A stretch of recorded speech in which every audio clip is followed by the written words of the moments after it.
เห็นแดนรับว่ากว้างใหญ่ได้ไว้กลีเลือดเนื้อแลกเอารักและรักมีวันใครมอบความเป็นให้พวกเราแต่ครั้งนั้นการเก่าชาติเราเขาเรียกชาติไทย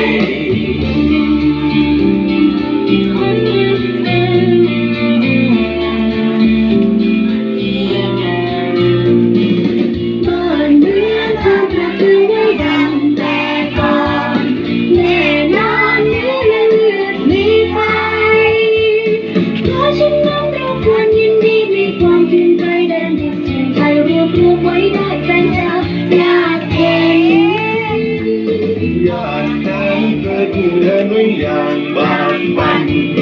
ก่อนนั้นเคยแตกสายสร้างเส้น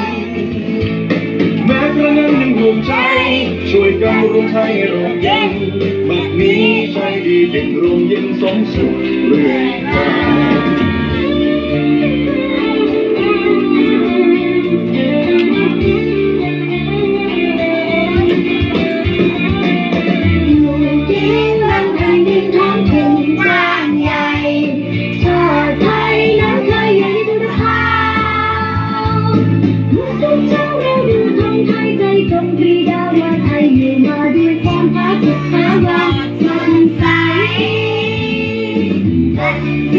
ใครจะเริ่มวิสุทธิ์บุญทองกี่น้ำจงสะสองชาติไทยพระสวัยมันคำช่วยคงไปรุ่งให้เด่นไกลชาติเชื้อเรายิ่งใหญ่ชาติไทยบ้านเกิดเมืองนอ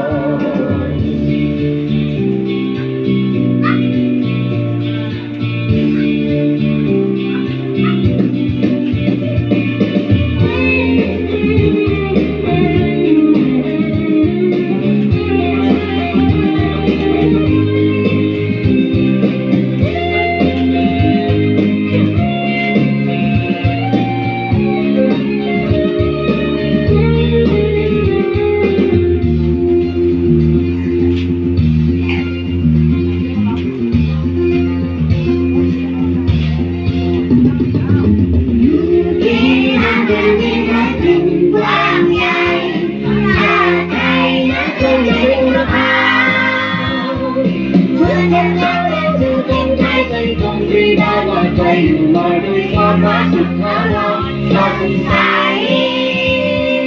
บัดนี้ให้เธอเริ่มวิสุทธิ์บุญธรรมคือน้ำเธอสาชาติไทยรักษาไว้มันคงช่วยคงไปร้องให้เด่นไกลชาติเชื้อเรายิ่งใหญ่ชาติไทยบ้านเกิดเมืองนอน